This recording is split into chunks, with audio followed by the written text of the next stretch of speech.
So when you go to the microscale preparation, we need a small funnel to filter. So we can use this, this is called a kiss funnel, because the diameter here at the bottom is very small. It is not used a very small. So we say one filter as well. And this is the filtration flask we use, that is a test tube with cider.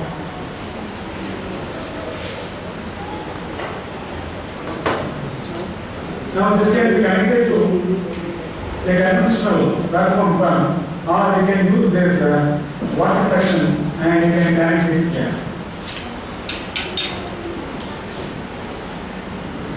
And you can connect it here so that water will fall down here, and this can be connected here so that it will create vacuum and you can filter. So this is the filtration product you can use for the microscale filtration.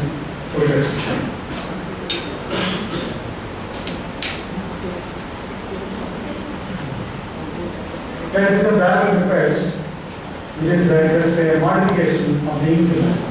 There is got a long arm and a bulb, and the advantage is we can keep even concentrated acids, and we can store heat in this barrel request, and we can use this for drop-wise hydration as well.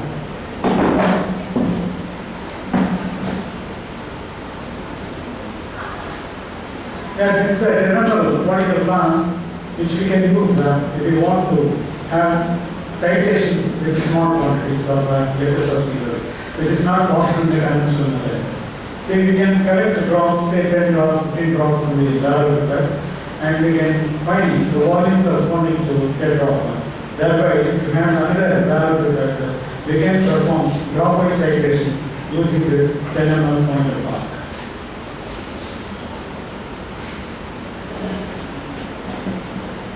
And this is a low-cost potentiometer we can use. This is a 10 rupee box where you can have the aggregate potassium chloride mixture or the aggregate potassium nitrate mixture. Before solidification, we insert these two tubes, and so that we will have electrical contact, and the lower part of it will act as a solid bridge, and the upper part. In one arm, you can have this one, the platinum wire, and in the other arm, you can have either the silver electrode or the oxidized silver electrode. And if you connect this to a multimeter, this will act as a potentiometer. And the conventional syringe that is used for injection can be used as a viscometer as well.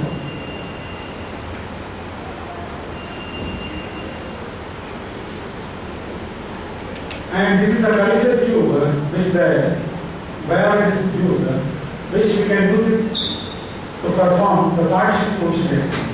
So we use only totally 8 ml volume of the solution, both organic and inorganic layers. And the main advantage is we are not mouth propagating the organic layer. We need totally titrated of putting on the nitrate level.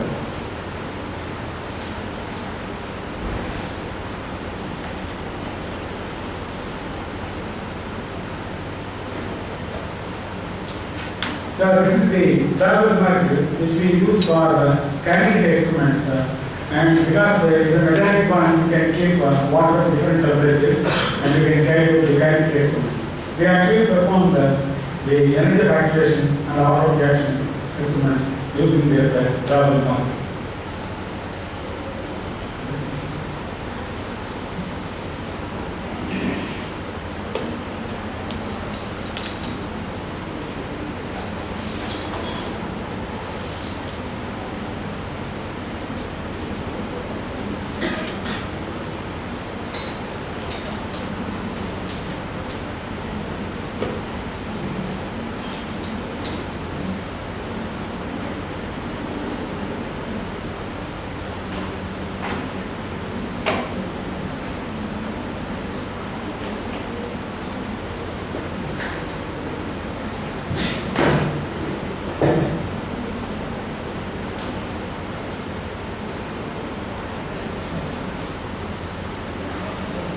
Now we can go to the second part of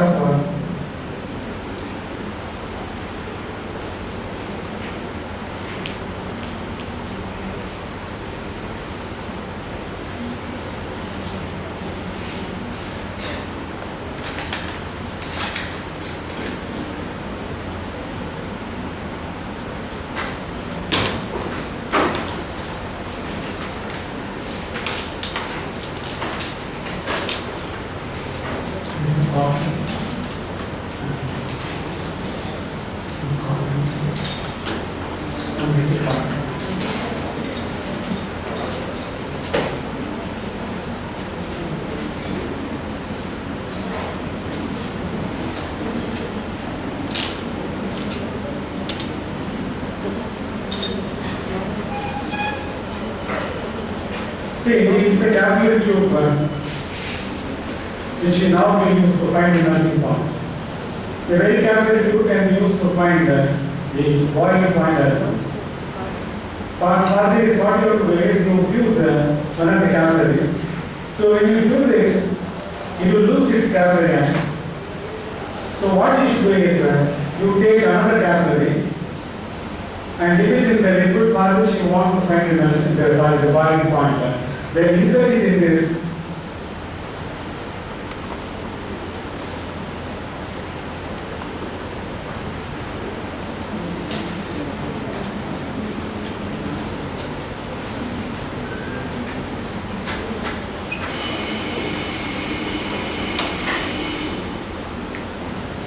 Insert it in this like this.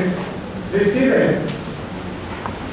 And you can just give a tap to this button so that you can transfer a drop of the liquid at the bottom of the first capillary tube. Then take another capillary tube, fuse one end, and then insert it here.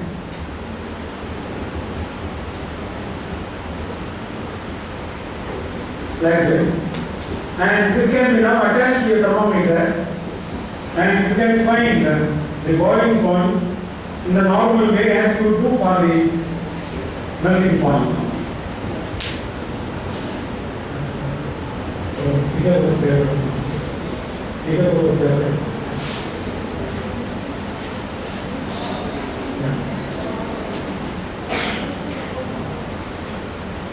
Yeah, this is the melting point or the boiling point apparatus you can use. This is a thin tube and you can put a thermometer here and they will have the heating here. So when you heat it here, the heat will be uniformly distributed. At the moment of boiling point, the liquid will rise inside the inner capillary. So you can watch that and you can note down the boiling point. So we can find the boiling point in a capillary tube, which we normally use for melting point determination. This is called the Steele's tube.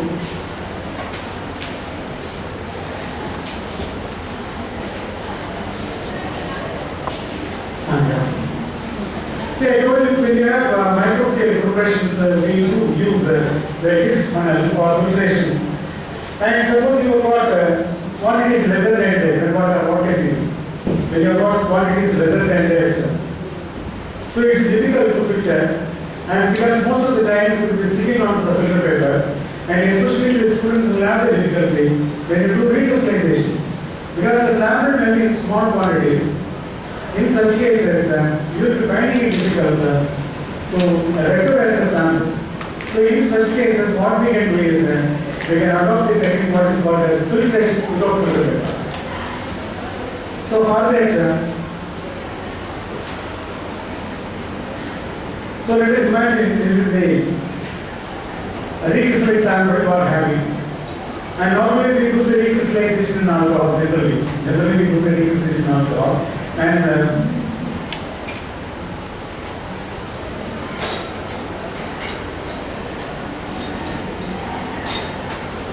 this is called a partial preparation. Actually, what is the advantage of this means actually this arm should be a little bit lengthy with a tapering. And you have got a bulb here. So that is the main advantage of this called as partial prepared.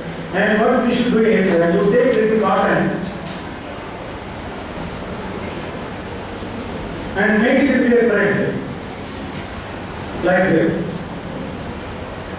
You will make it into a thread and then insert it into the partial preparation. Like this, we insert it and then cut off the rest.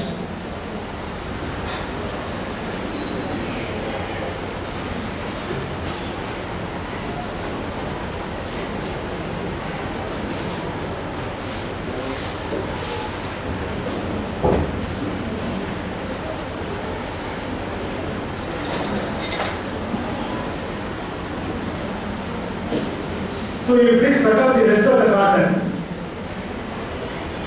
like this, and then insert it into this tube where you have done the recrystallization.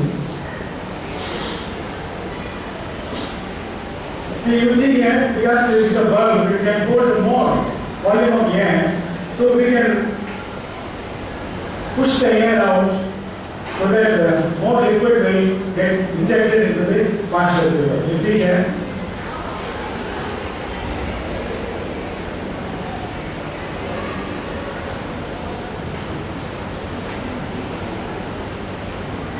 You can watch the height of the liquid going down.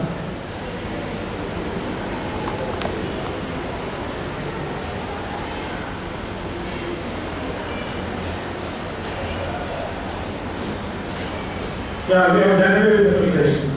Because this end is plugged with cotton, no solid will go inside. Only liquid will come here, and this being the solvent in alcohol, we can gently warm it and take the response. So this is what is called filtration without filter. So this we can adopt when we have small quantities of substances to filter.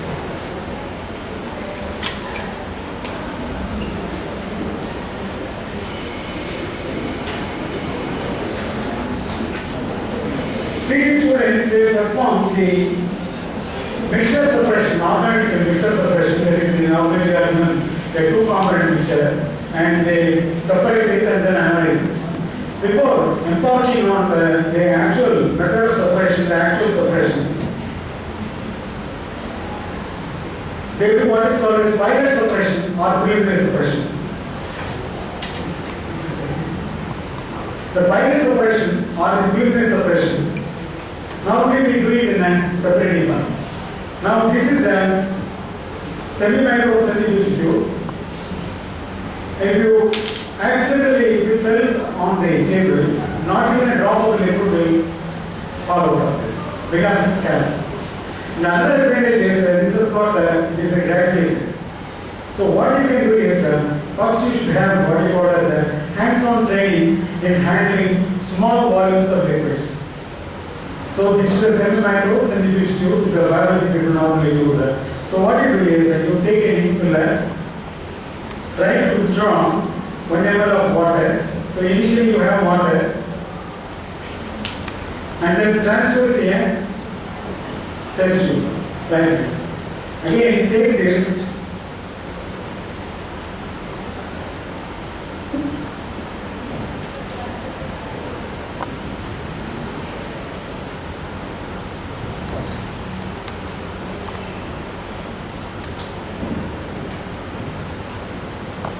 Now transfer this to swan. Check whether you are in a position to quantitatively transfer the solutions. Quantitatively transfer this. This is what is called as hands-on training.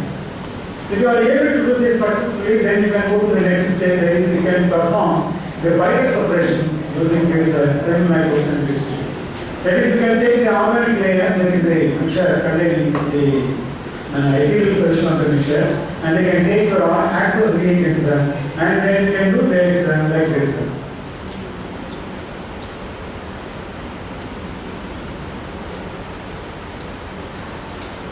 So you can mix the solutions like that and then separate them and then test it with the appropriate heat. So that you can find the preferred method of suppression, or called as the pilot suppression or the preliminary suppression. And if you are going to adopt the microscale techniques of analysis, we can perform the major separation as well in a test tube or in a boiling tube. Then we can totally do away with the conventional separating panel. That way we can save a lot on ether. Ether is both a carcinogen as well as, of course, disease, and for several people it will cause headache, serious headache. So you can avoid the usage of large volumes of ether if you adopt this. This is the preliminary suppression or pilot suppression in a semi-micro centrifuge tube. And as I again told you, we are going to adopt the microscale techniques of analysis, and we can use the major suppression. We can do the major suppression in a test tube or in a boiling tube. Actually, in Maharashtra, the students are given 500 milligram of each of the components, and they perform the three-component mixture suppression. They analyze, prepare the derivative, they recrystallize and find the melting quantity. So if they could do it with just 500 milligram of each of the component, why not be? So as I told you already in the morning, we need skill to use handle small quantities of substances. So with time, And with practice, well, we can very well perform with the microscale techniques of analysis. Now we'll go to the actual demonstrations of these reactions. I told you that we are going to use only just drops. Just I will start with the dye test to prove my point that we are not cooling and we are not using excess quantities. We will be taking just drops. We will take a drop of the aromatic vanillin, we will take a drop of Microscale, and then we will take a drop of the saturated solution of sodium nitrate, and then a drop of alkaline alcohol. The only thing that you have to take hand here is that because we are using only drops, the concentrations have to be adjusted. Sometimes the concentrations have to be a little bit higher than what we conventionally use. It is this point that you have to take care. Otherwise, there is no difficulty in doing this microscale analysis. It is very easy to do, both organic as well as inorganic. It is easy to perform. And now I will do the dye test first, so that we can stop it colorfully.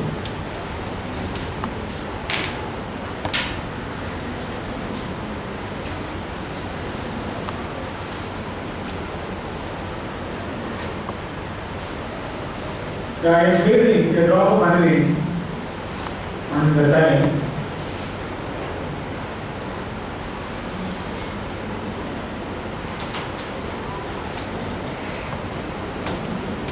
And then at the end, a drop of HCl.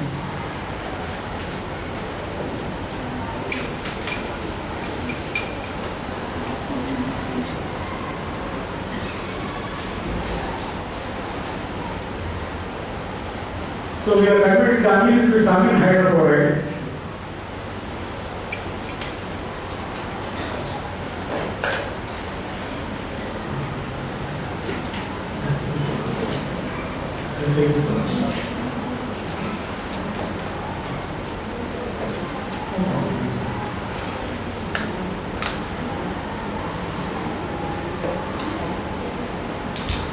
So we'll add a drop of sodium nitrate solution, saturated sodium nitrate solution now.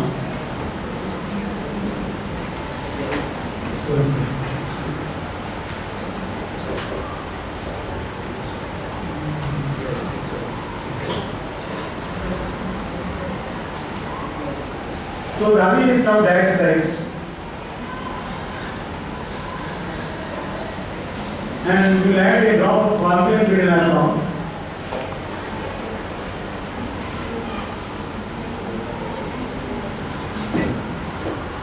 See, you will be able to have very beautiful reducible dye. This is not at all possible by the conventional method. See, I have added just 4 drops only totally. Now I can easily, I can easily wash it out, or he can easily wipe it out. That is not at all possible in the conventional method. Because we will be having half test tubes, 3/4 of a test tube. Not only that, after repeated cooling and all the action, you have to keep different test tubes. So you will have minimum 3 test tubes. You will be preparing the sodium nitrate afresh, you will prepare the beta alcohol afresh, and you will waste a lot of the chemicals. There is a lot of quantities of wastage in doing this experiment. Because every student will be preparing the sodium nitrate, every student will be preparing the beta alcohol. So all these things will be of the past, we go to the microscope analysis. And another most important thing is, all these solutions have got sufficient shelf life. They have got sufficient shelf life. So we can very well use them for a long time. And this cannot be used only the drops of the solutions. And with this again, I will perform the test from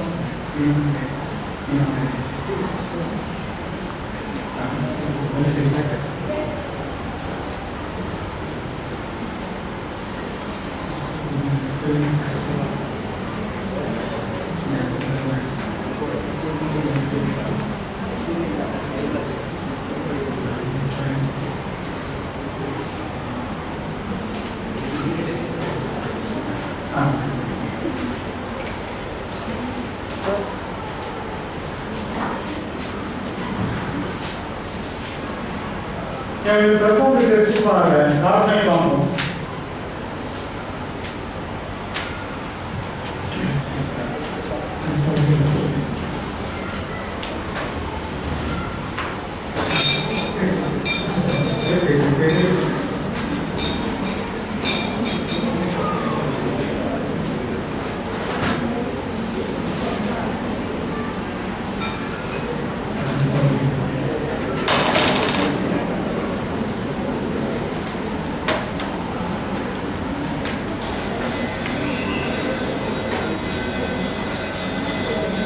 Now I will be taking a drop of benzodiazepine and place it on the tile. You see, I have not yet washed this porcelain tile. I can wash it off when performing its own reactions on the tile. It is another advantage. But now, of course, I cannot easily wash it here. It is another difficulty. But anyway, you can watch the advantage of having this type of analysis. And I will place a drop of acetophenone, the ketone, by its sign.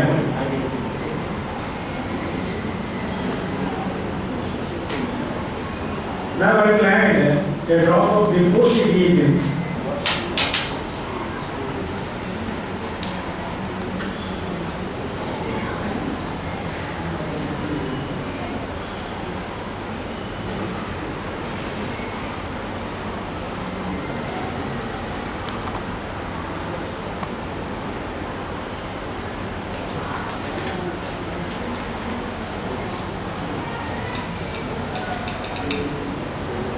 You can see the intensity of color in the case of acetophenone, then in the case of the benzodiazepine.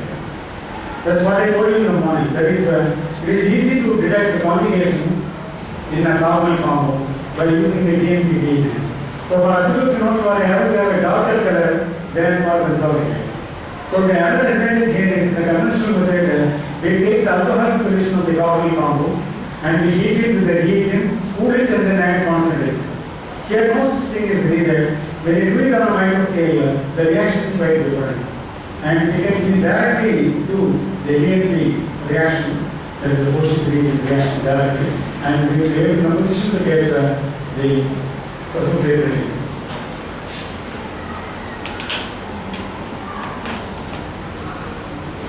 Now we can perform the test for the carboxylic acid.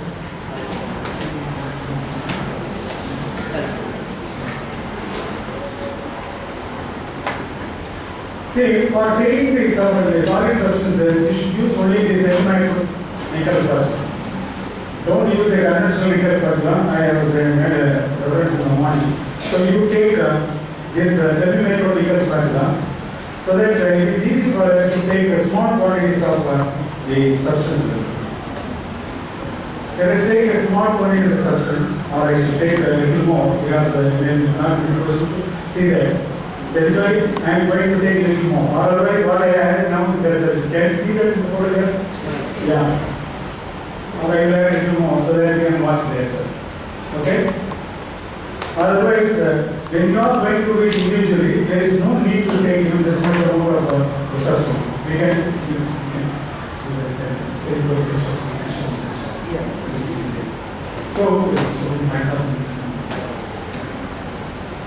So now I am going to add a drop of sodium bicarbonate. In the conventional method, we will be taking 1 ml of sodium bicarbonate and then you prepare afresh again.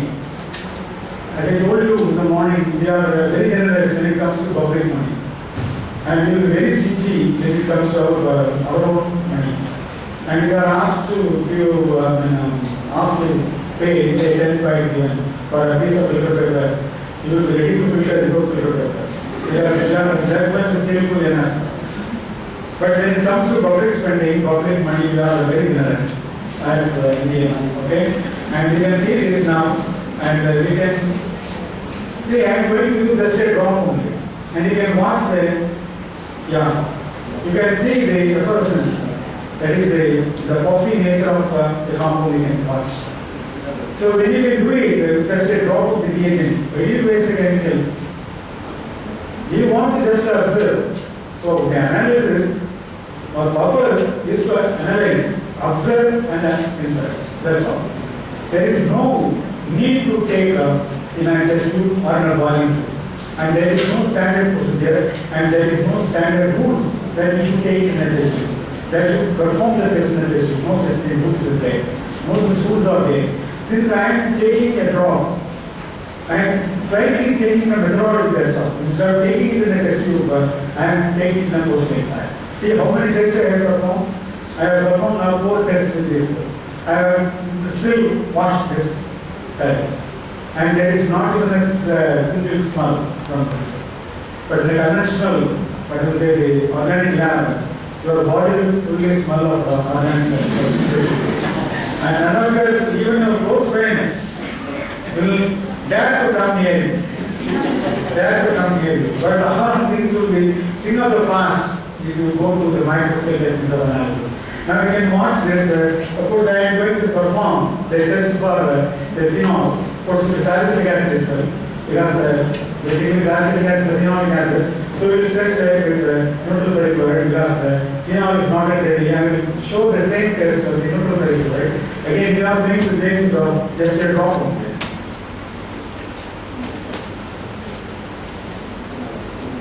We are taking the same material. I am not wiping this out.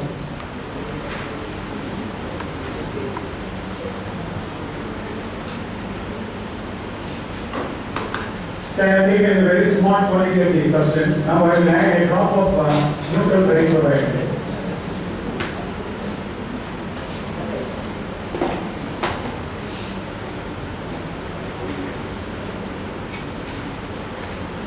You can see the violet color is slowly developing. Because the phenolic structure of the phenolic nucleus, you will get the violet coloration. Are you able to see that? Yeah, you can. That's all. You do it like this with just a drop. Reduce waste. There is no need to do it. As I told you, because we are using drops, the methodology is slightly different. That's all. And there is no rule that you should perform the test in a test tube. Again, that point I want to stress. There is no rule that you have to perform the test in a test tube. You are supposed to analyze and infer only. I am repeating it, you are supposed to analyze and infer and report, that's all. So for that, there is no need to take a test tube or a value. You can do it, sir. Okay? Right on a post-grade like this.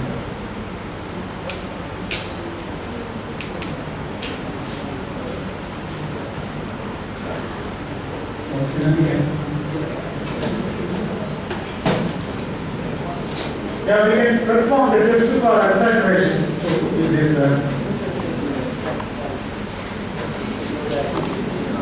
So I am taking cinnamic acid for this purpose. Okay.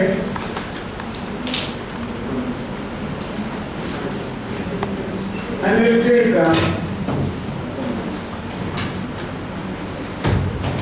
I will add just a drop of brown water.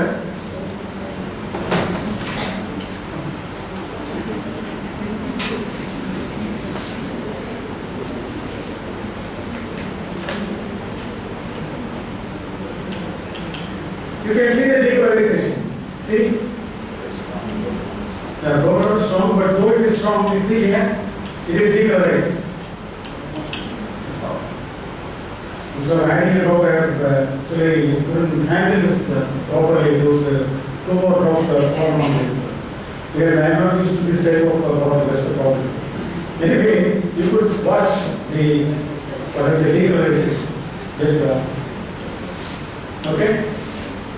So how many tests you have done? 1, 2, 3, 4, 5, 6 tests you have done. Still I have not watched this.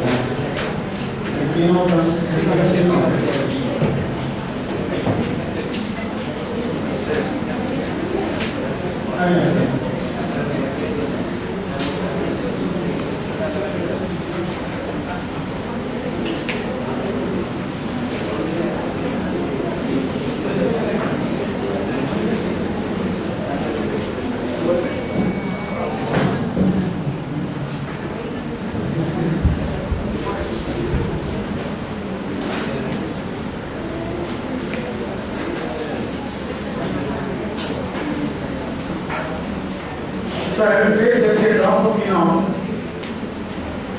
Okay? Yes. Now to this I will add a drop of neutral perchloride.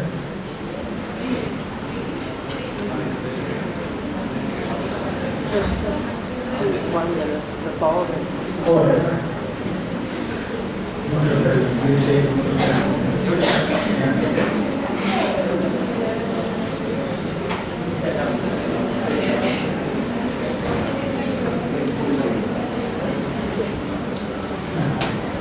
So now I will add, I have placed a drop of phenol. So this I am going to add a drop of neutral perchloride, and you can watch the color change. See, you want to observe only the violet color, and you want the violet color. Then what is the need to use large quantities, large volumes of these substances? It's not at all necessary. See, you watch for yourself, isn't it? I demonstrated this with so many people, but still the people are very reluctant. As I told you, the Indian side is not ready for change. Anything new, we try to look upon with the scorn and resentment. They are not ready to accept it, even after demonstrating this. Who will examine what the examiners will say, or who others will be, no such thing. So as I told you, you are to observe and infer and report, that's all.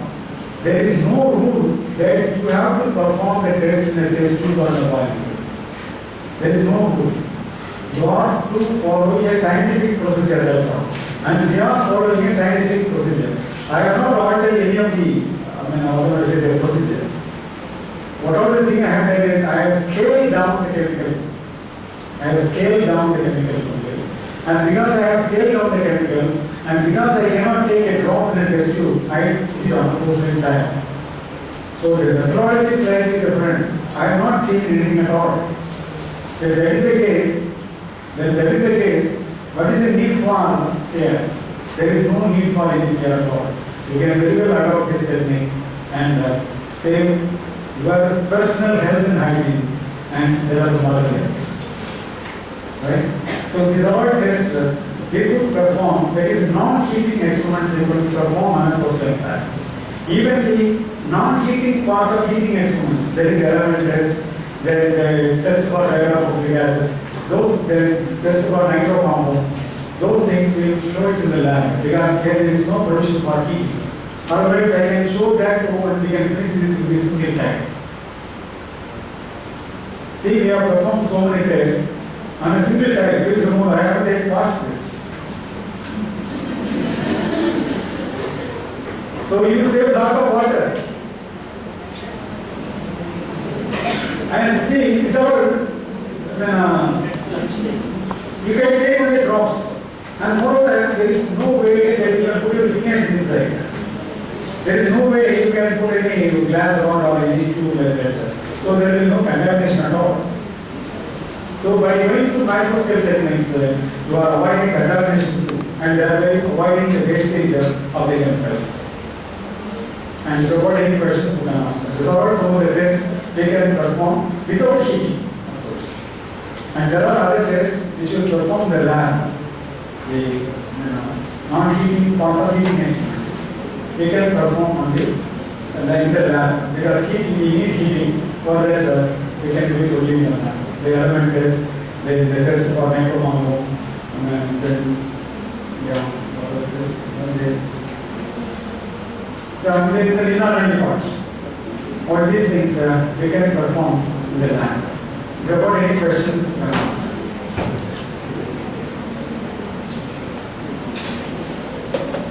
Browsing test you can. Yeah, the thing is, that's what I am. You want textbooks.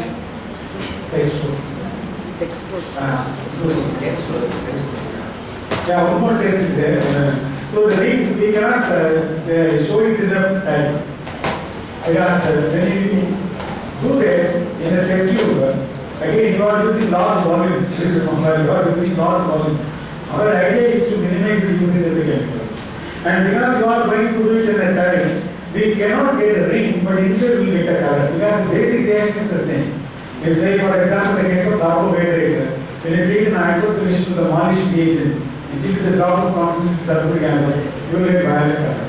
But in the conventional method, we will be using the aqueous solution along with the moist reagent.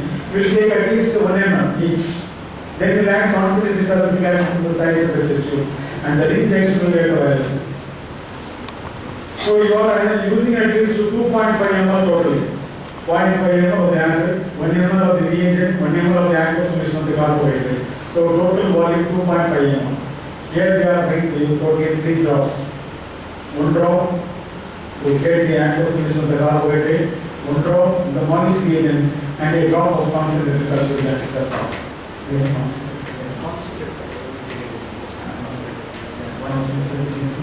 The test was yeah. And moist reagent is there.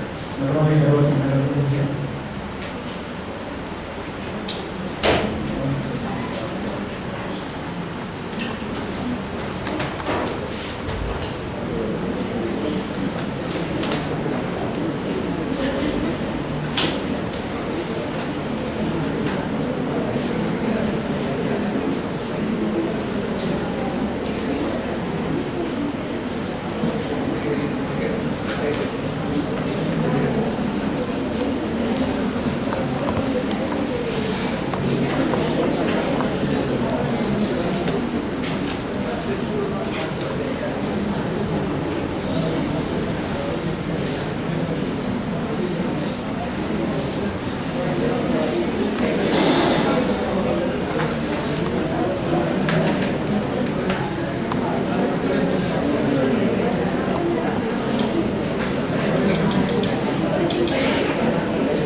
A drop of aldehyde.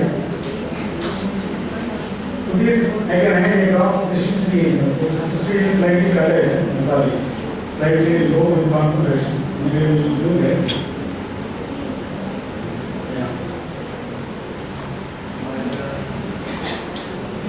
See the development of the pink color. Of course, the reagent is slightly concentrated and the color will be captured. So this is another non-heating experiment we can perform on a time. The Ship's reagent test for all the gates. You can see the pink color.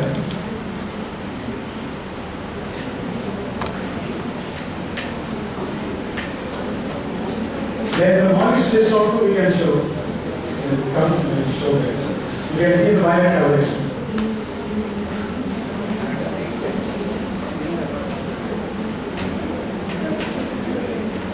See, please remember, my dear friends, I have to get wash this. I don't want to stress.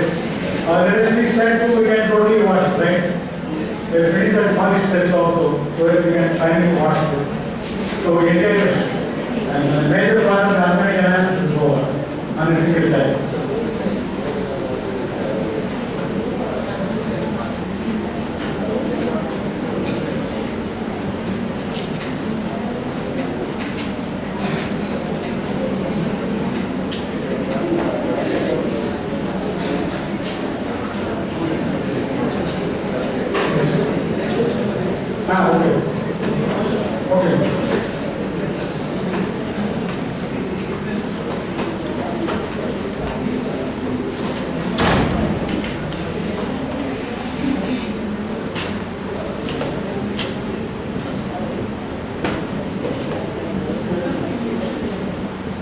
Actually, as I told you, we did the capillary tube.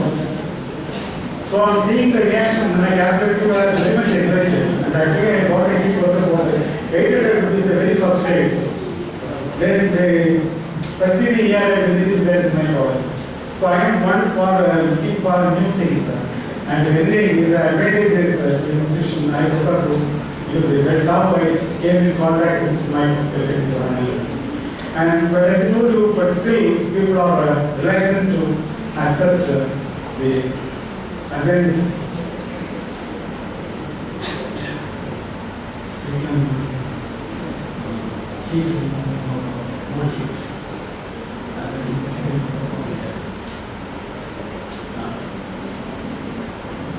Can you do that in the lab?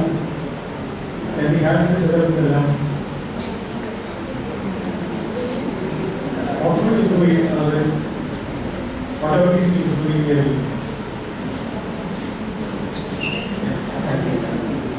So I will have a few textbooks.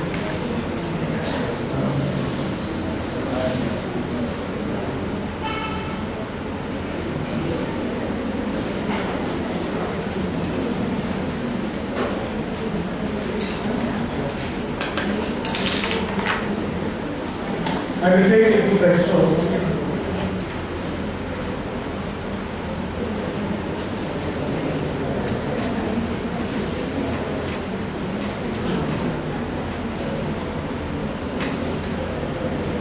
Then I add a drop of water.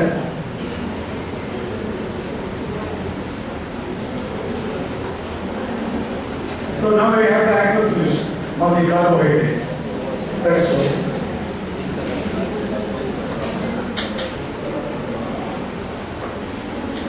Now to this, I will add a drop of the Microscale agent.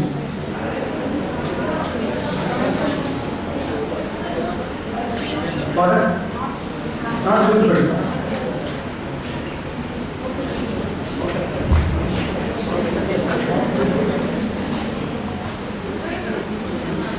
Is this visible now?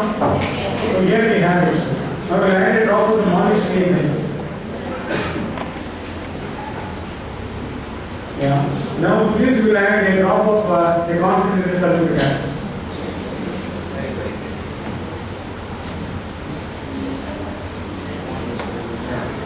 See, you immediately get the violet color. So there is no need to use large volumes of the substance. But of course, you cannot get violet ring here because we are not using test tubes. That's the only thing. But anyway, you get the furfural formation. There you get furfural formation of the ring junction that gives you violet color with the molecule. The same thing we have here. Same thing. The only thing is you will get color and not ring.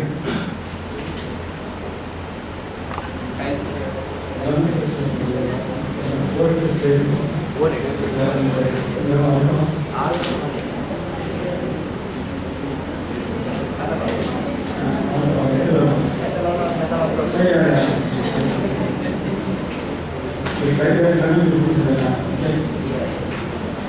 So they're trying to get the Bunsen burner.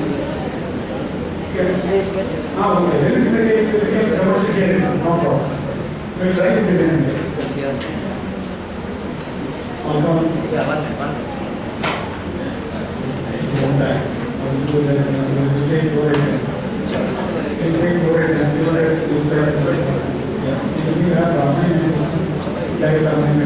Dilute ammonium hydroxide. Ammonia is Okay, only nitrates. Yeah, we nitrate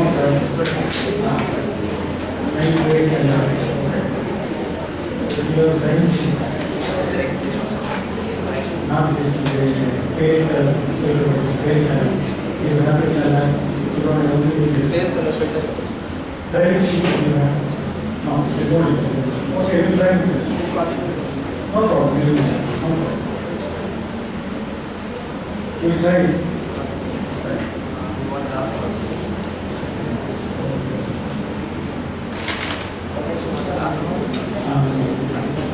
Yeah, for every word test I need a yeah, and then ammonium molecule. Ammonium molecule. This statement was not ammonia. Yeah, so this small amount. One added concentrated nitric acid, constant nitric acid. That was the section.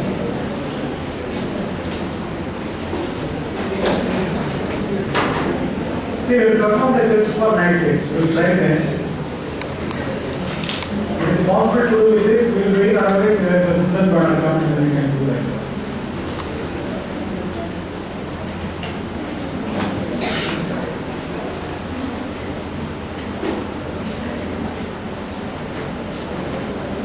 So we use just 3 drops of the acid.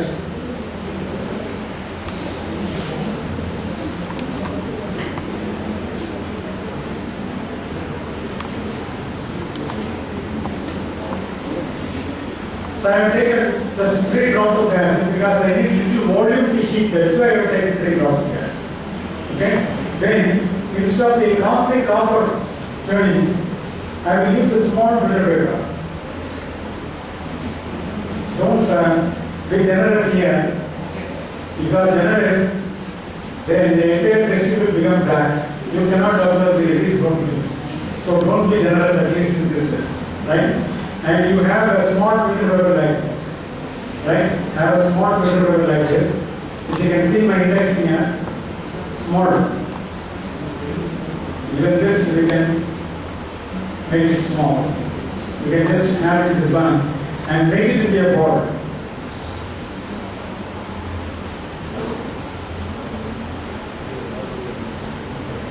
We have a small ball like this. You can see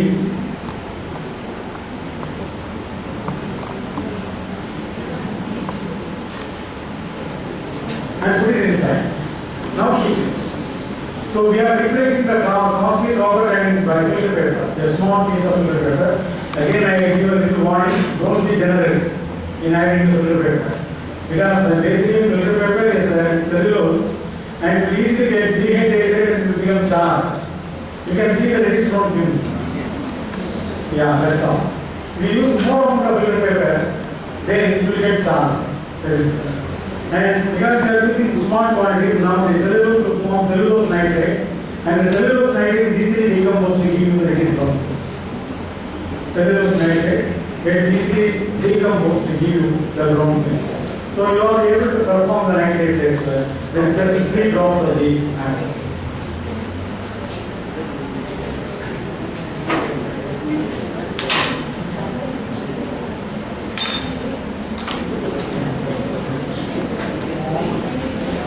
So we can do the test for bromine again.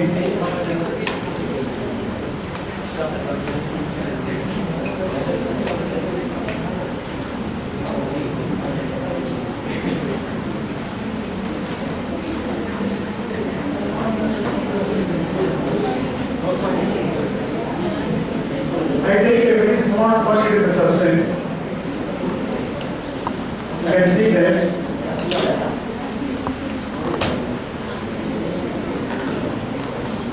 And then this again I am going to add just 3 drops of acid.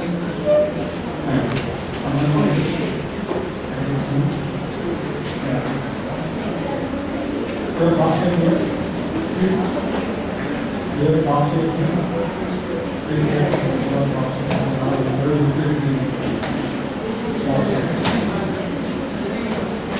Okay, phosphate. Yeah, you have that. Yeah.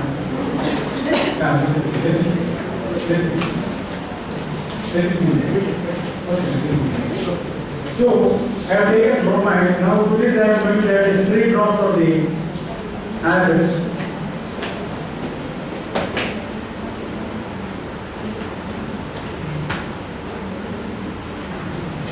Yeah, even for heating, you are able to have the bromide.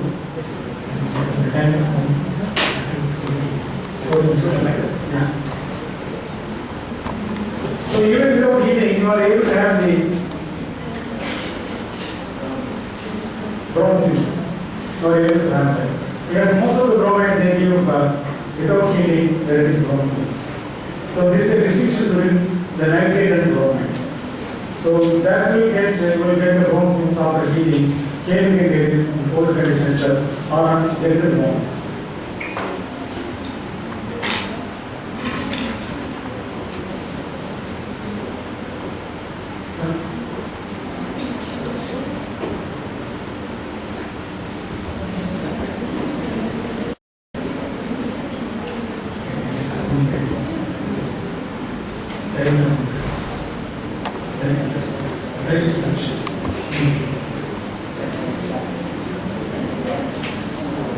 Yeah, we perform the test for phosphate.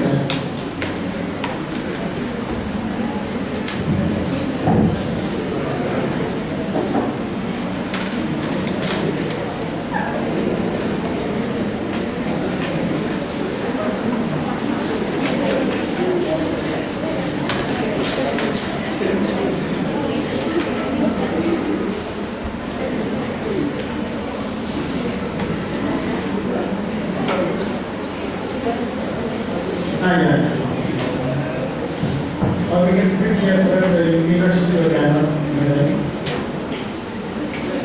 Okay, then, please.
This is not in the bottle like this.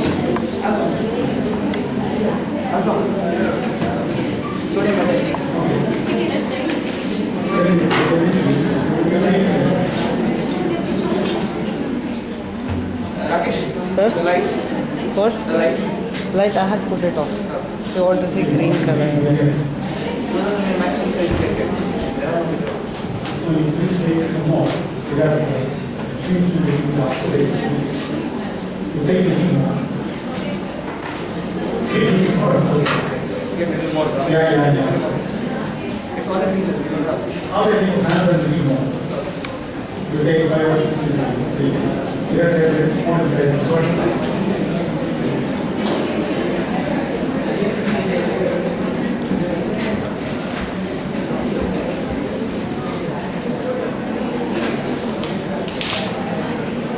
See, now I am going to perform the Boret test, the ethyl Boret test. I will be using the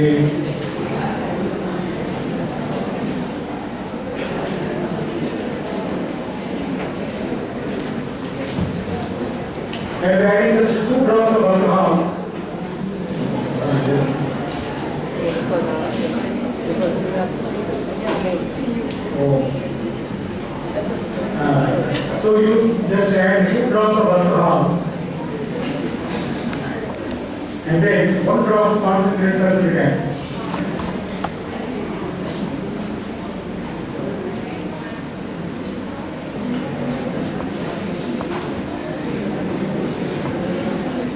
Now you heat it.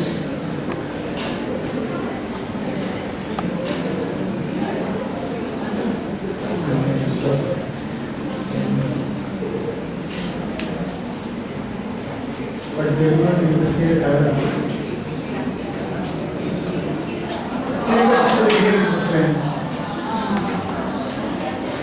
So when you could do it with just as little as 2 drops of alcohol, why do you waste 3 ml of alcohol or 1 ml of alcohol? See? And we are using just 2 drops of alcohol and 1 drop of sulfuric acid. And very small quantity of the body, for example. So once.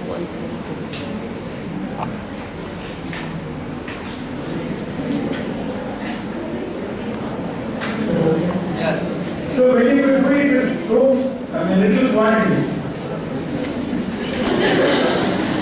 For heaven's sake, don't waste chemicals. Are you excited or not?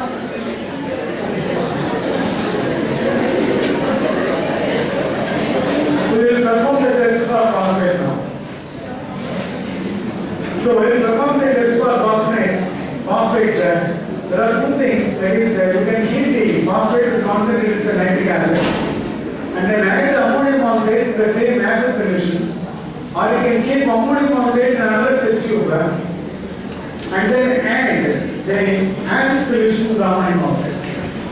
We are going to do the reverse, because at one given moment, the ammonium medium must be in excess.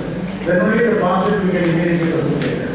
And again, whenever you take the ammonium phosphate reagent, please make sure that it smells of ammonia.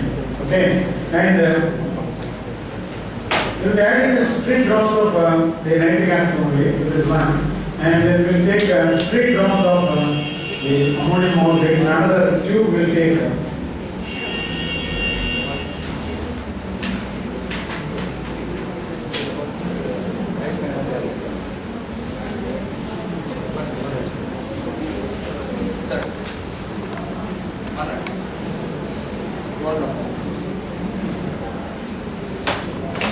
So we have taken the ammonium phosphate in another test tube, and I am going to heat the phosphate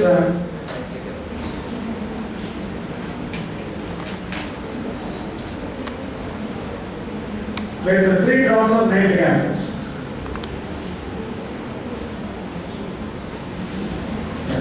Just 3 drops of concentrated nitric acid I have added, and I will heat this.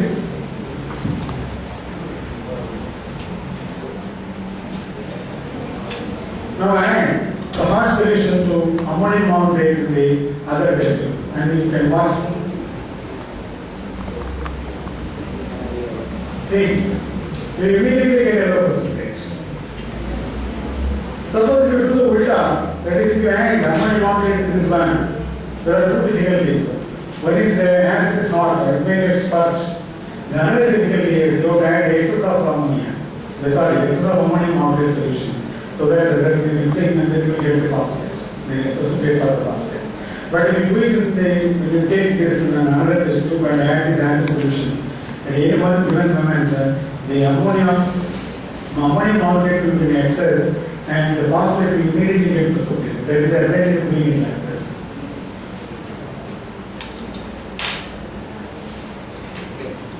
Yeah.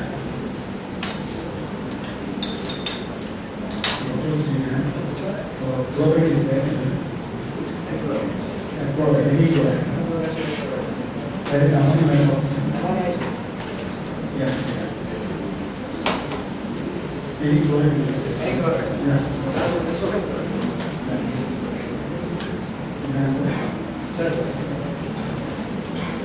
Now I perform the test for chlorine.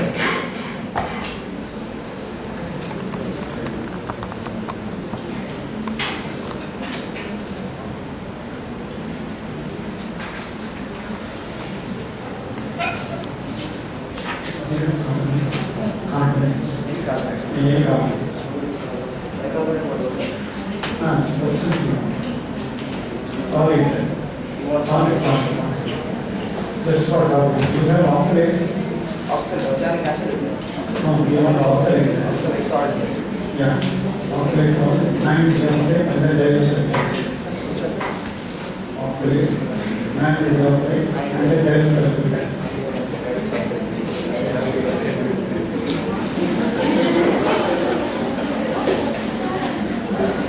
Oxalate acid sulfuric acid.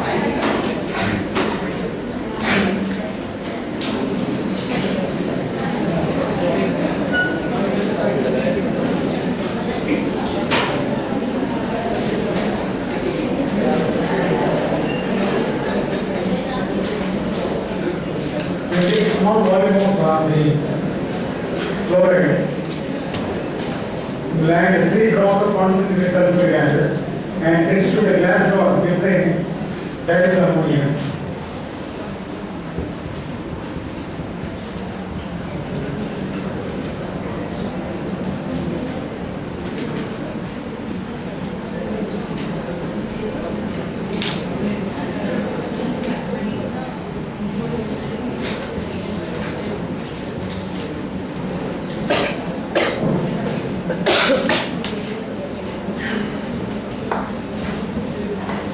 So I take the chloride salt. To this I will add 3 drops of concentrated sulfuric acid.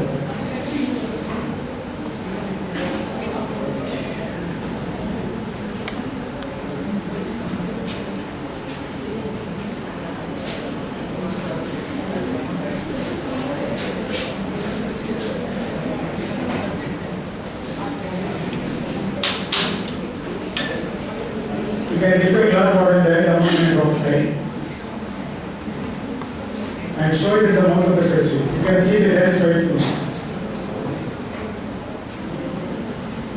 What else do you want? There is no need to take large volumes of the acid. So by taking large volumes of the acid, you are producing large volumes of fumes and vapors. That we can avoid. And thereby you can avoid that. Our vessel health being damaged. That is we can avoid.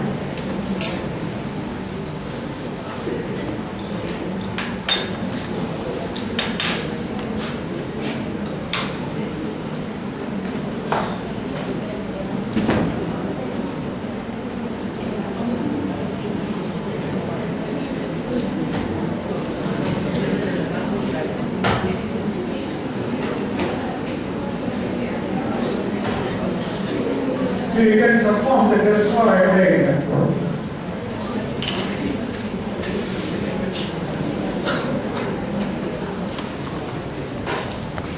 The same way you can use just 3 drops of the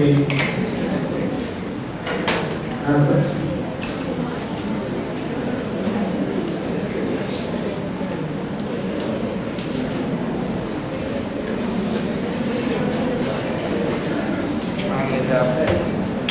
There is a difference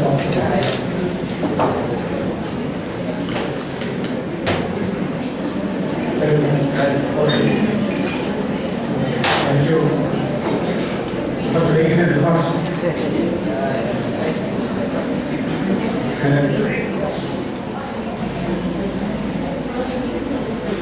It's concentrated. Yeah.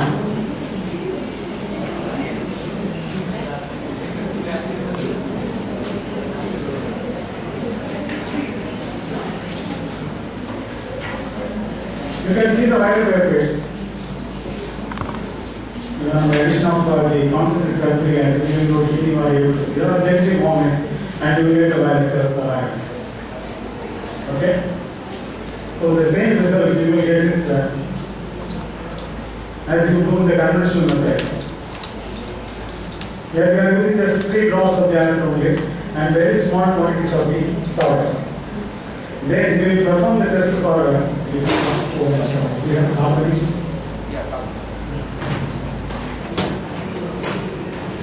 See, the test for carbonate we can perform on a tile itself. There is no need to have a test tube. Solid. Solid, sir. Solid is the test. Carbonate solid. Yeah, any other test can be done. There is only test we have to perform. No, sir. Yeah. The answer is there. We will carbonate to perform. Student government. Student government. Okay, anyway, you have done a nice job and you can have all these things right here is a laboratory. So, you are able to perform all these things.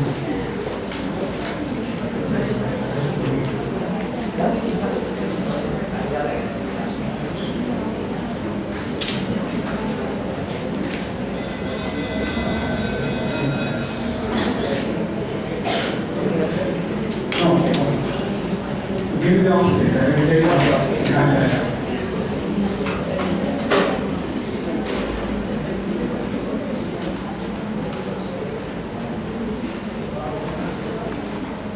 Okay, that's the question. We'll add 3 drops of dilute sulfuric acid.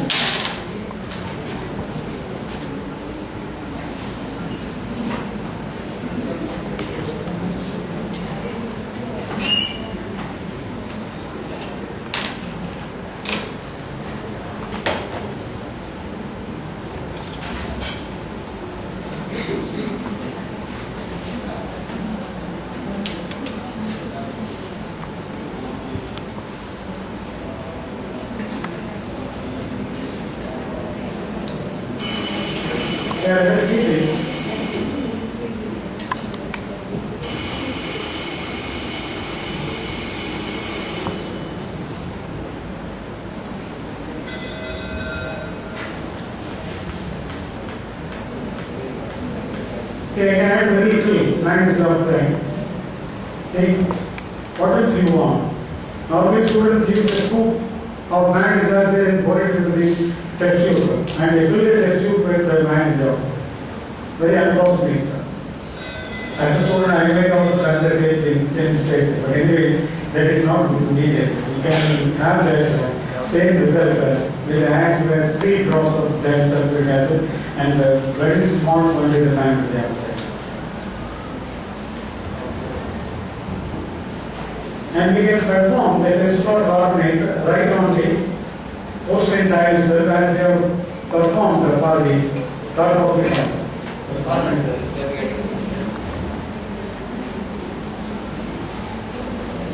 Shall we have a pure titration key point?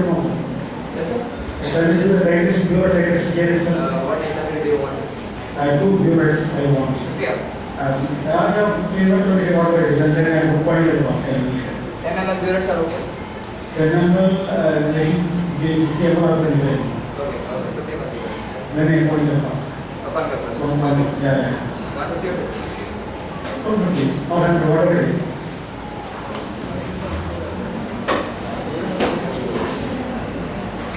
We will perform the test for element test here itself. So in the conventional method, we used to have the fusion tube, and the fusion tube we fuse this metallic sodium, fuse your substance also, and then break the fusion tube with a diameter containing about 50 ml of water. So we have a dilute solution, and then what we do is we concentrate this dilute solution to about 1 ml or 2 ml. Then we filter.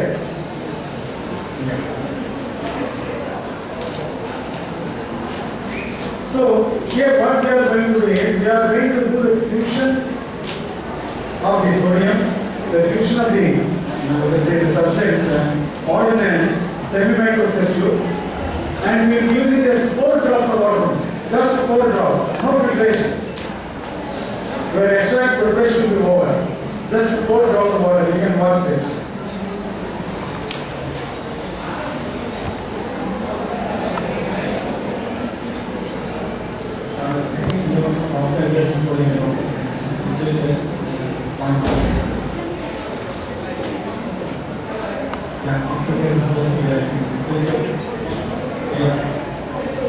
I think it's there. I will check it. I have research. Yes, okay. I have only one tradition. Yeah. I need 2 viewers and a content.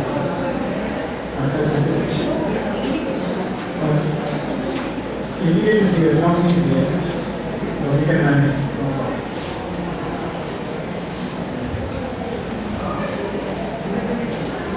So only thing is here you have to take little excess of sodium because the thiocyanate form has to be decomposed or otherwise it will interfere with the color reaction, and mostly you are the color reaction.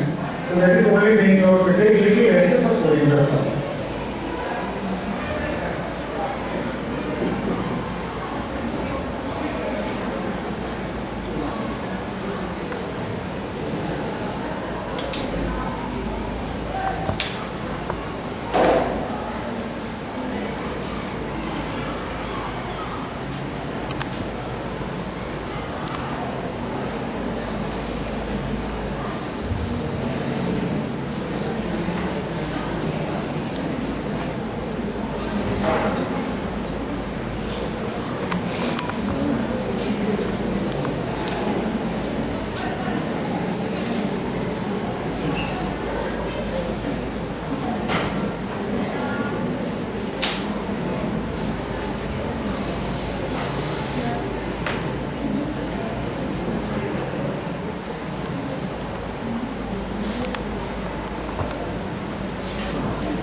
So you have the sodium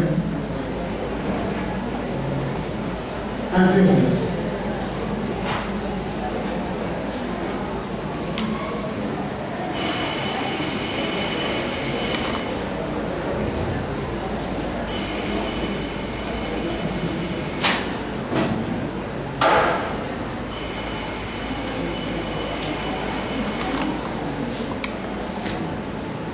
So as soon as you get the metallic pressure, stop the heating. Then I'm going to add thiourea this because why I'm taking thiourea means I can simultaneously test for both nitrogen and sulfur. Thiourea.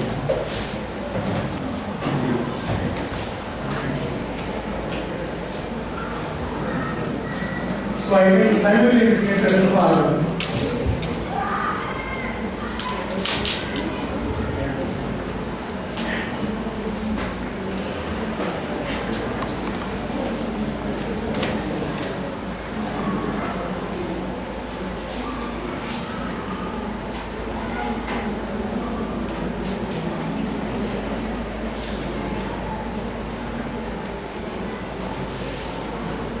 I will add a little of thiourea.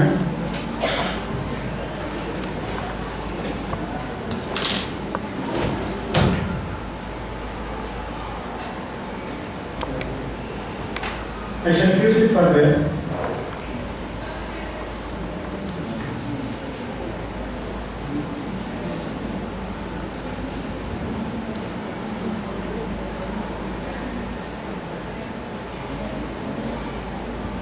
So when you got fumes coming out of it, please remove from the flame, otherwise it may catch fire.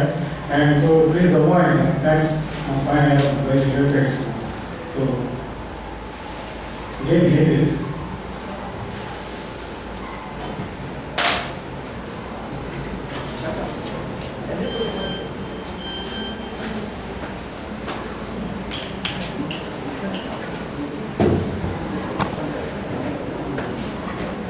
Yeah, I want to do this.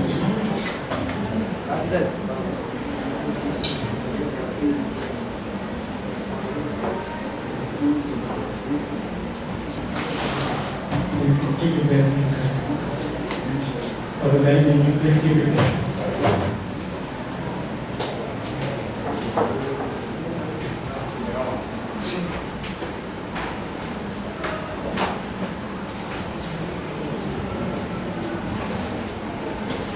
So you please strongly heat it as you do with the infusion tube. Till it becomes red out.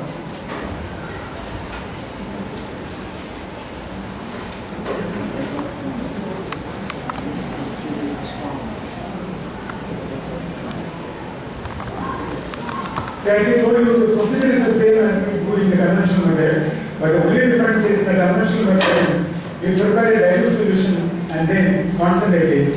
Here we are straightaway going to prepare a concentrated solution. Now it has become better and it can allow this to cool down. So in the meantime, I will show the test for carbonate on the dialyzer.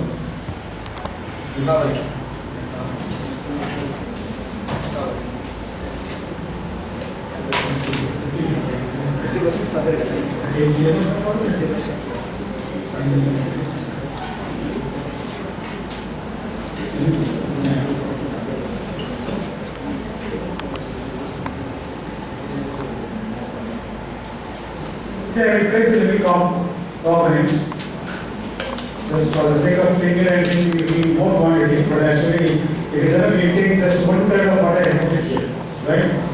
Because the large audience you want to have a little more, that's all. Otherwise it's enough you just take 1/3 of what I have put here.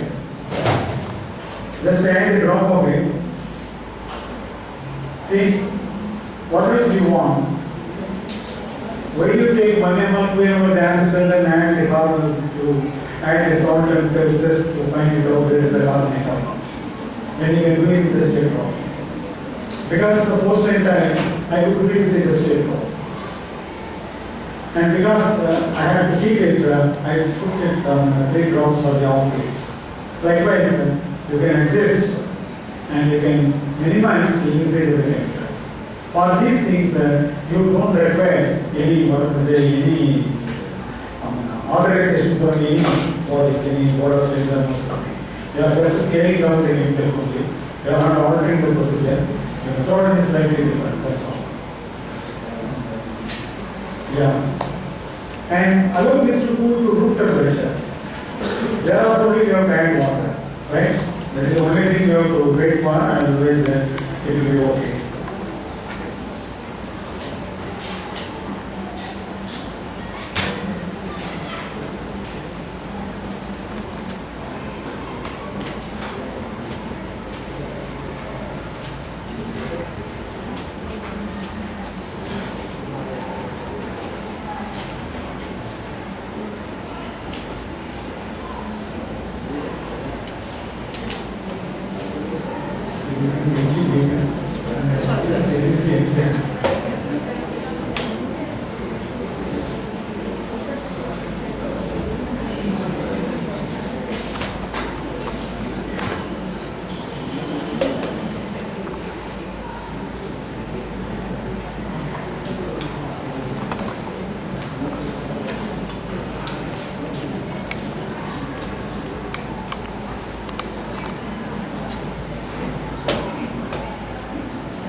See, it's cool. Now let me add a drop of warm water. See, allow the first drop of water to react with it because you know when the reaction between sodium and water is violent, so don't add water in a rush. So add it slowly. So keep it like this and allow water to trickle down so that it slowly reacts with sodium, right? Then we will add the second drop of water.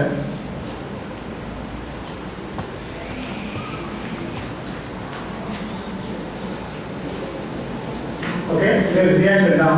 Let me add the third drop of water. It is this part of it you have to be a little bit careful. But for that, there is no need for any care about this one. Okay, then add the fourth drop of water.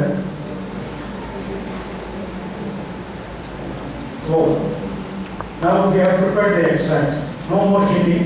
We have prepared the extract and we can straightaway use this extract.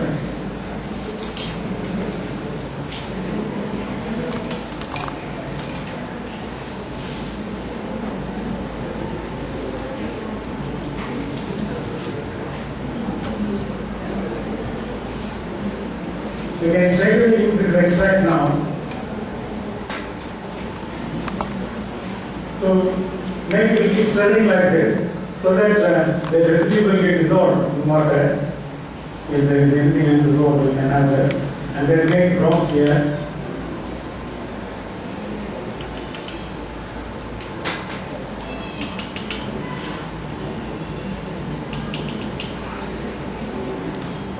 Please make that sequence.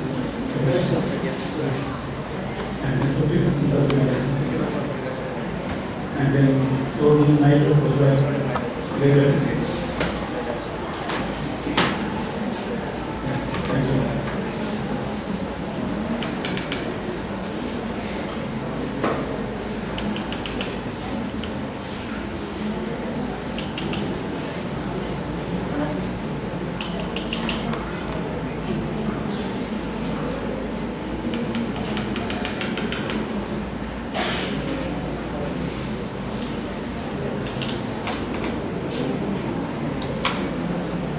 So now we will add a drop of saturated parasulfate.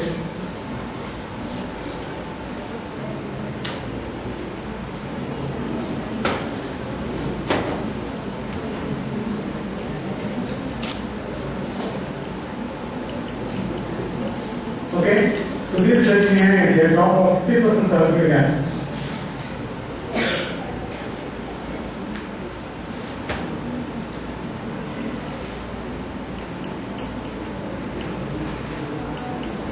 So you will get the green color or violet color depending upon the concentration. So element is 90 is water. You can see the green color. Are you able to see that? You have the green color. Now we will add a drop of lead acetate, so we will get black precipitate or sulfur.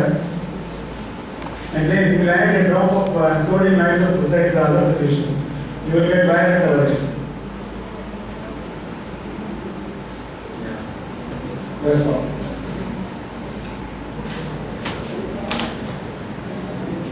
You can see the violet color.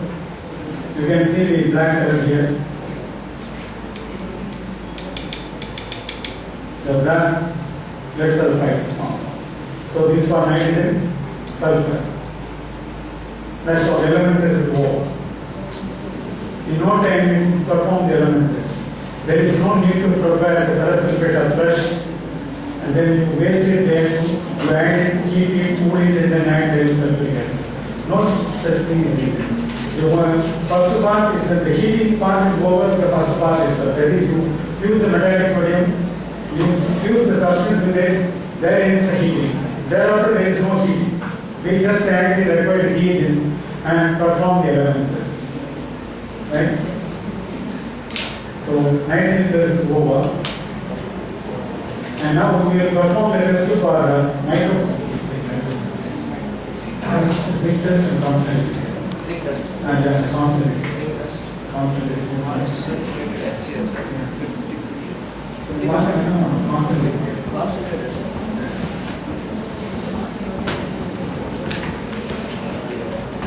I think it's not here. I'm sorry. Nitrogen don't know. Yeah. Nitrogen don't know. No.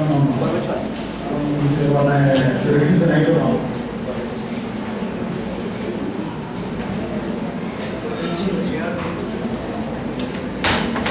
Yeah, we want the Concentrated. yeah, constant. Because it won't work. No, constant.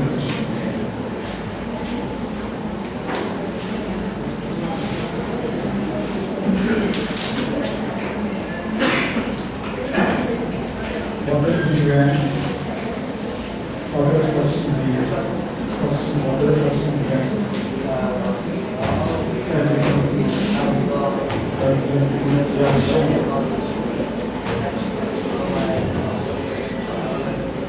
What is your phone? So then that means you This value is less. hello? Who is it?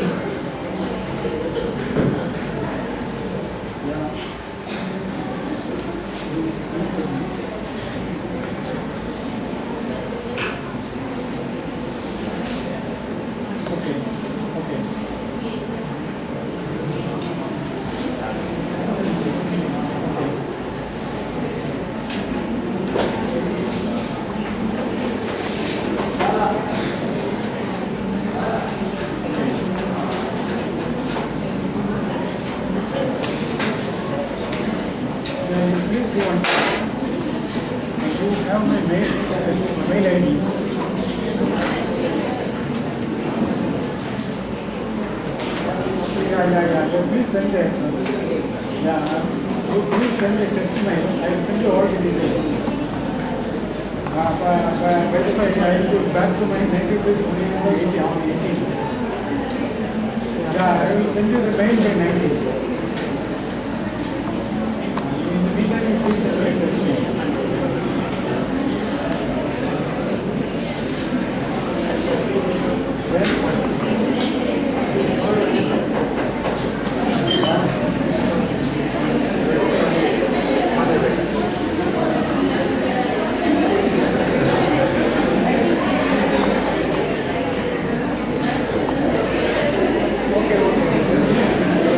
So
that part.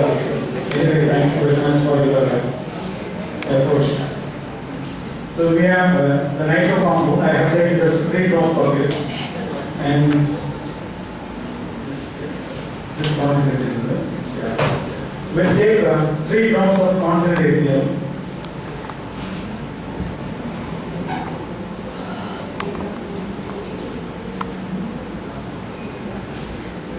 We'll take 3 drops of concentrate here and then take it. After adding a bit of zinc acid.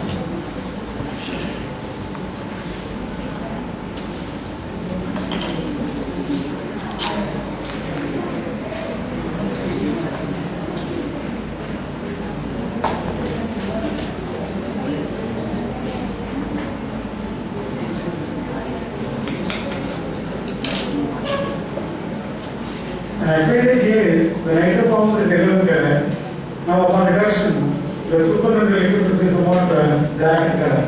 So we can watch the reduction just by looking at the color itself of the supercritical liquid. That is, the test is convenient to perform.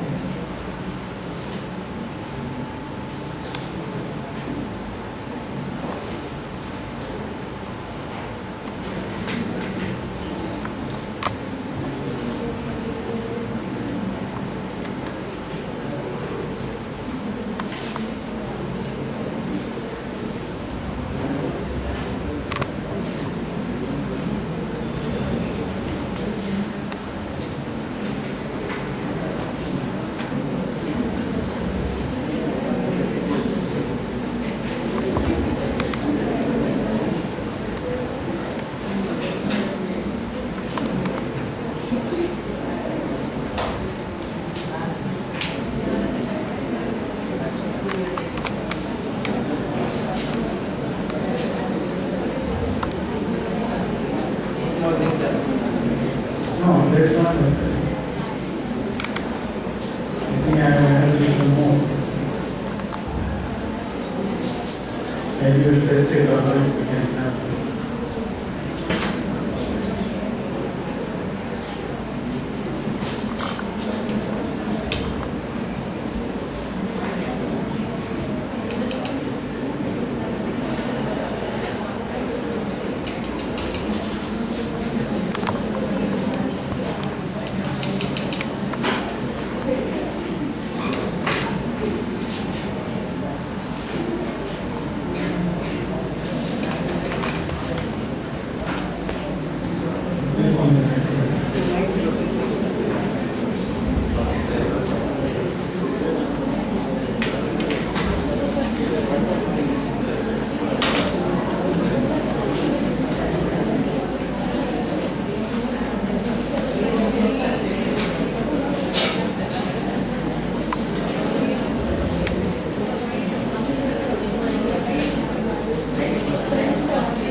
Yeah, we have done the reduction and we can perform the dye test and process. We can perform the dye test as we do for the aromatic biomechanics in the normal way. We'll add a drop of disulfuric acid.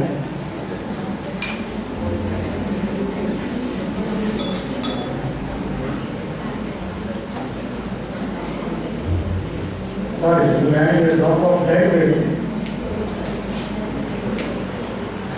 To this we'll add a drop of sodium nitrate. And then alkaline. So we'll add a drop of sodium nitrate solution. So we diacetylize it. And alkaline.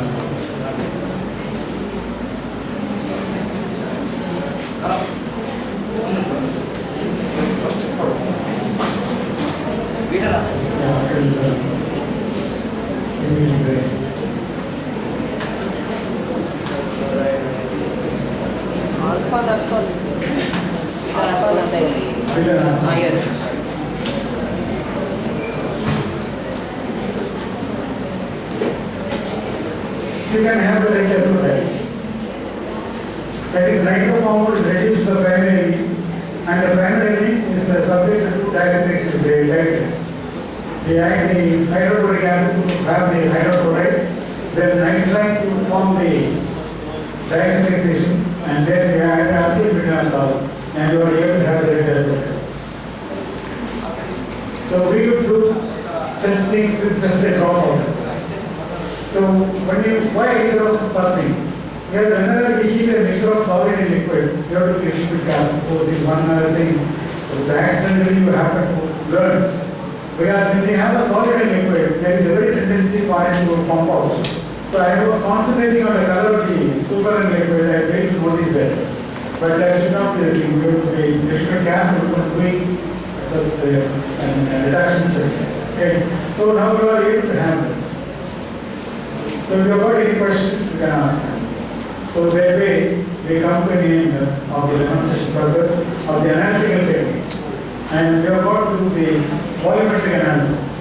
That is the only remaining part. And if you have got any questions to ask regarding the analysis, you can ask them. So whatever things we can show, we have shown regarding analysis.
See, initially I will take general oxalic acid.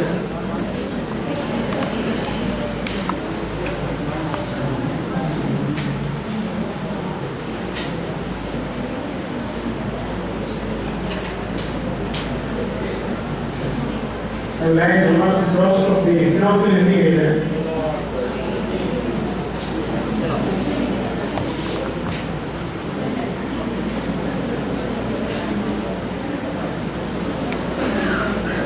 Let me titrate this with sodium hydroxide in the other product.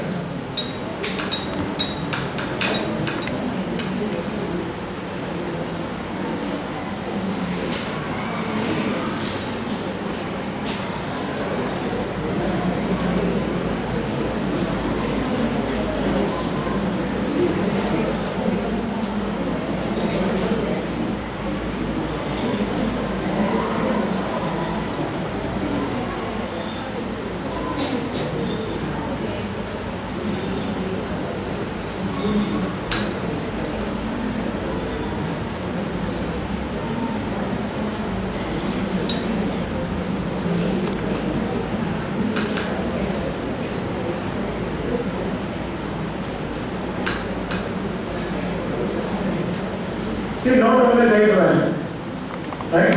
Now this is titration 1. Titration 1 is over. Now let me add another amount of acid from this fluid.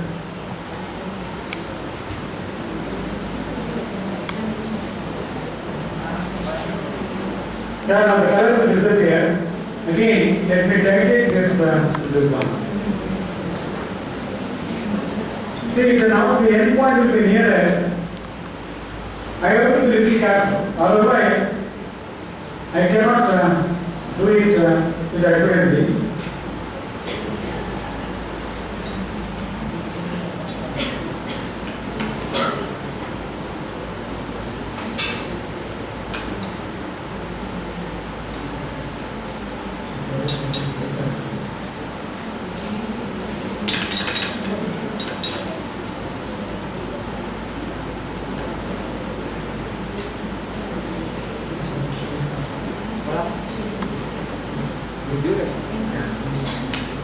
No problem. Manage.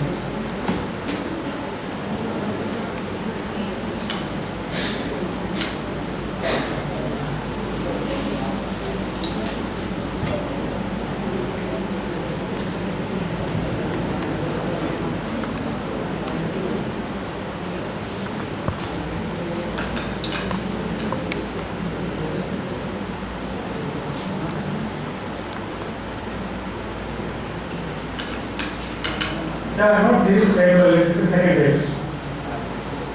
And then again you add 1 ml.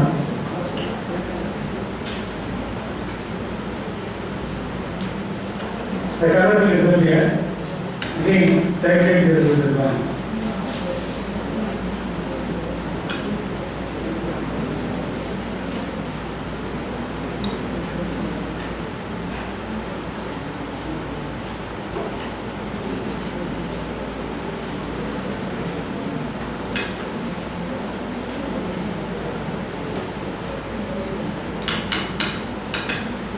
So again, note of the title is titration 3. Likewise, we can go up to 20 ml.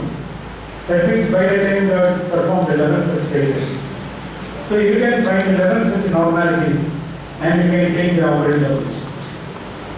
You are going to add the indicator only once, you are going to talk the burette only once, and you are going to watch the quantum class only at the end of the experiment. So if you this 20 ml, then another 20 ml, totally we make 40 ml. But in the conventional method, the students prefer to write 3 times 20 ml, right? So 3 into 20, 60 ml, then another 60 ml, total 120 ml. So per student, per experiment, they are polluting the environment by at least 80 ml of the solution. 80 ml, please remember. 18 of this solution. Then multiply that by the number of the students, multiply that by the number of the institutions in India. See how much damage you are doing to the environment. And this we can do in another way also. We can make a plot of this volume of observing atoms volume outside, and we can do the same thing by graphical method also. It will be a straight line. That way you can check whether you have performed the titration correctly or not. You can check that. Then you can ask the question, suppose you have got 20 mm. What about the rest? Because you will be making up to 100 mm as an SMR. So the rest of the solutions can be collected and recycled. I have a file that I have mentioned about this. There is my experience with Microscale Chemistry. How we can recycle these solutions. So these solutions can be collected again, and it can be given for the allied students, and because for the allied students, where we make the standard solutions.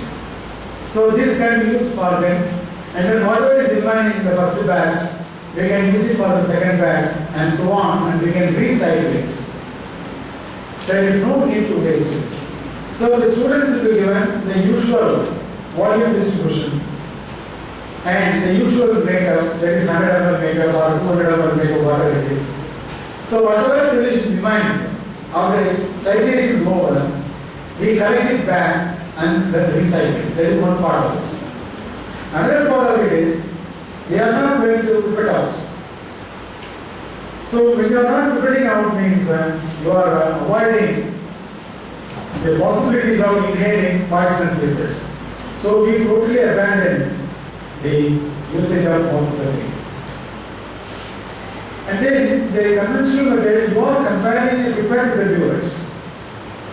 Here the comparison is with the viewers with the other viewers. So there is no need to have any reservations about that. And you can test for yourselves and then you can try to implement this. So to implement the two-viewer titration only, you need approval from the board of studies. To do the analysis, you don't need approval from anybody. Because we are using the same procedure, same reagents, and only thing is we are scaling down the chemicals. But for this, you will need approval from the board of studies. But anyway, you can verify yourselves and make sure that it is also a good method of doing the titrations, volumetric titrations.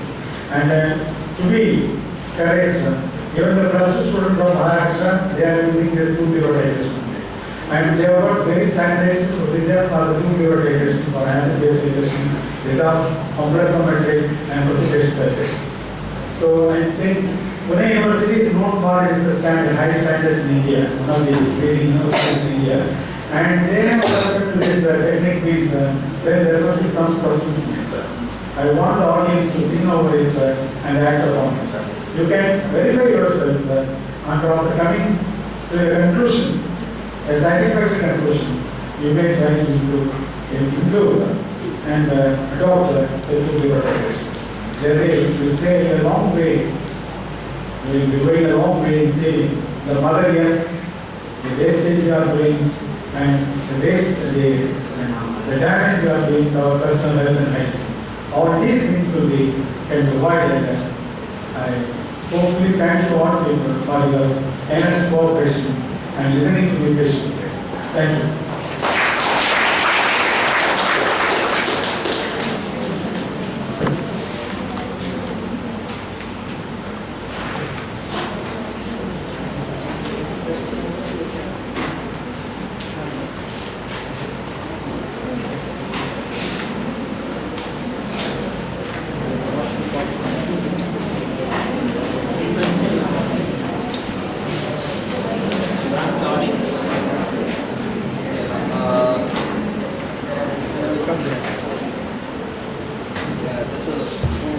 Anyone has any questions to ask?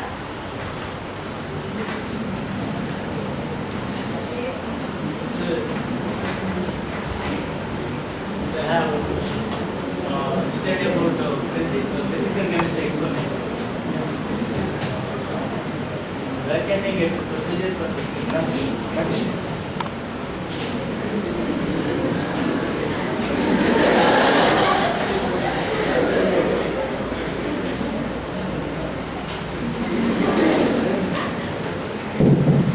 I already sent the files containing the procedure for organic analysis, inorganic and physical steps. Already is there in the file, and if you are not in a position to download it, you should send it again.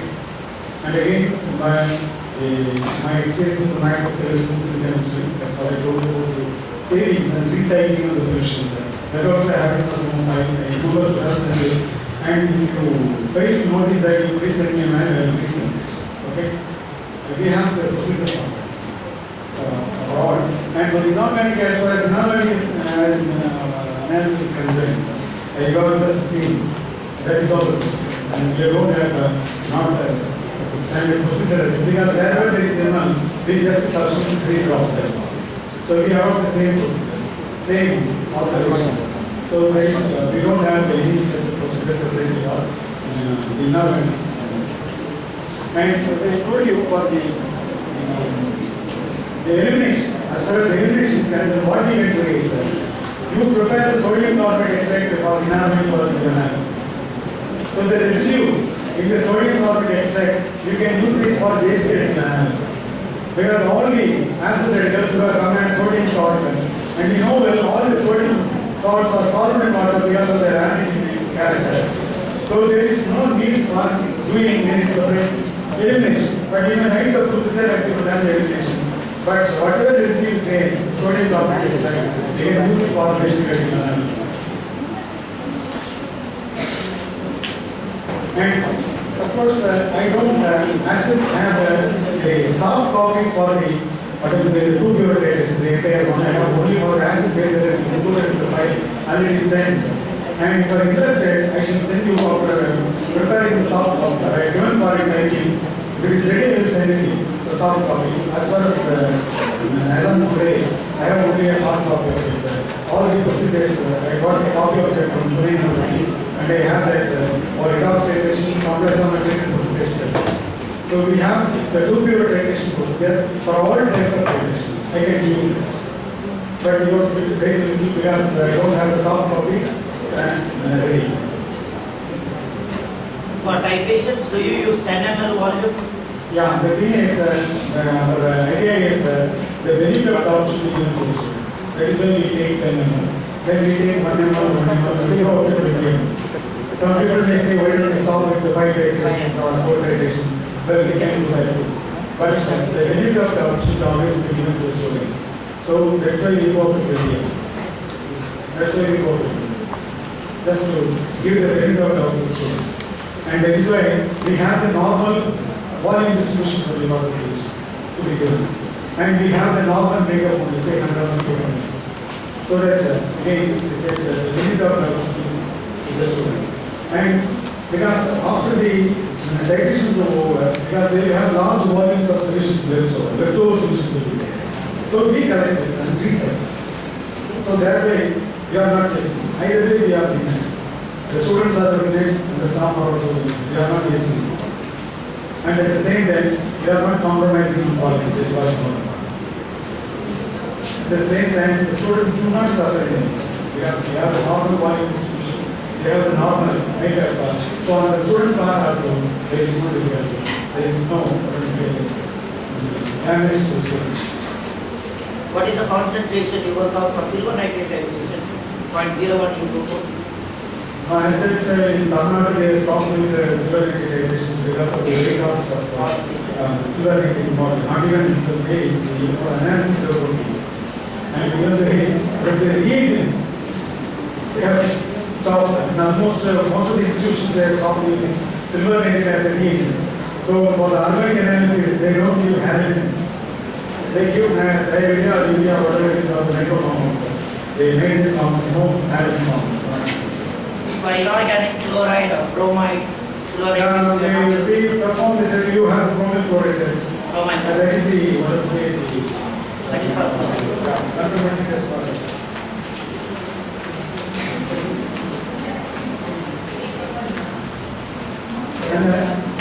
okay. Yeah, no questions. Sir, don't interpret the question as negative, sir, but then where doesn't this work? Anywhere doesn't work or something? Any specific test or anything as such? No. See, thing is, there is no such thing as a doesn't work. If you can work on macro scale, you can work on macro scale. That is the only area where you have to do. So if you are difficult in macro scale, then you will take the same thing to micro scale. But in fact, as I have demonstrated, some of the things are more easy to perform on macro scale, as you have done the test. For the nitro compound as well as the benzene and we have done the test for carbonate. You can see that the carboxylic acids, the conventional method you will be taking 1 ml, 2 ml of the reagent. We just take a drop. So when you go to the micro scale, it is easy to perform. And as I told you, we are not making any change in the procedure. We are not changing the reagents. We are changing only the methodology a bit different. Methodology adopted is different. Why it has not been used for basic I told you because in a group you have got number of radicals. So when you have got number of radicals, it is difficult to perform that on a microscope. And as on date, see we are willing to do, but as on date the technique has not been developed. So I would request you people to find the suitable method. Yeah, because it's open. See, it's an open field. That's why I told you in the very beginning itself, what I have demonstrated is not the end of microscale. Or what I have told is not the end of microscale. The field is very open and everybody has got something to contribute. And one day or other, you may make the procedures, you may make this analysis even a little easier than what I have done. So the field is open.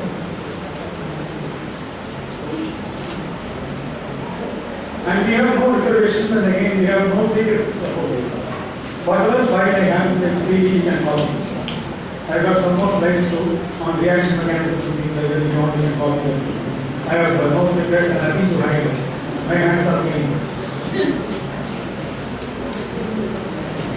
Because see, knowledge should spread. That is my intention. Knowledge should spread. So whatever little we have, let us try to share. What is there in hiding?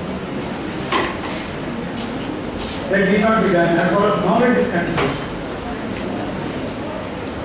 So this is knowledge. We are trying to share whatever little we know. Whatever little we know. I don't say that is why so you not end of microscope techniques of analysis. You have got every scope improved. And I told in the morning in the potentiometric experiment, they have made a little modification in the proposed workshop. They can introduce a microbubate as well as stereo. It was not there when we have done the potentiometric experiment that small tube. So likewise, you can keep on modifying things or you can keep on improve the techniques for doing the experiments. So the field is very open.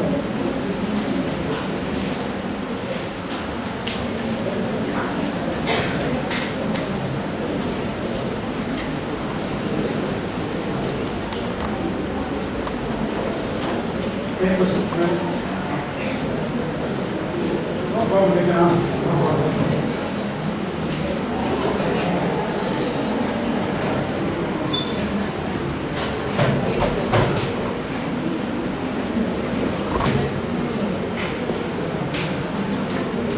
Alright, if you hesitate to ask questions in an open audience, you can as well mail me. Or you can mail any of the resource persons. They will be happy to help you. They will be happy to clarify whatever when you are doubts. They will be happy to clarify. For claim test, Yeah. it is advised that platinum wire as splitting. They are using a steel wire. Yeah. Any other option is there? No, actually, we are not doing the brain test. For demonstrations, we are doing tests which can be easily performed with a small quantity. Our idea is to show as many tests as possible with minimal usage of methods. And we are not doing that often. Any future, because then I have to have a kind of biopsy, and it is not possible to have a normal body. So we are replacing platinum wire by steel wire. Steel wire. Initially, we had been also using that, but nowadays that also has been delivered. And we said we need to make that one. Yeah. But now we don't use sodium for analysis. So usually use it as not for plain test. So this question of the biotech.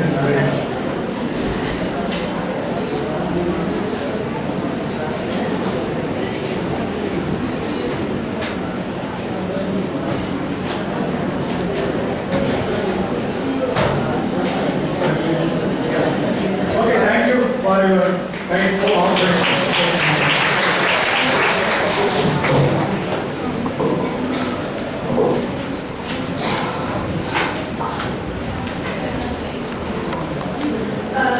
Good evening, one and all. On behalf of the Chemistry Department of St. Aloysius College, I would like to thank Sir Murugan and Surya Narayana. He's already left, but I would like to convey my thanks to him. One thought that comes to my mind is man has always evolved only if he adapts and adopts change. And today's both the lectures have been about adapting and adopting change, as in changing our mindset towards other fields of science such as chemistry or biology or maths or whatever, and right now changing our methods of practicing chemistry. So that is a very good message that we can take back home. And a sincere thanks to Sir for spending a lot of time with us, and thank you to the audience. And last but not the least, thank you to Joel for running around so much and making this possible.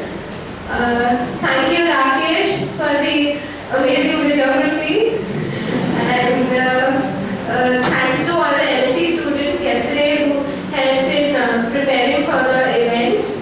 Thank you Deepa ma'am for being a good coordinator.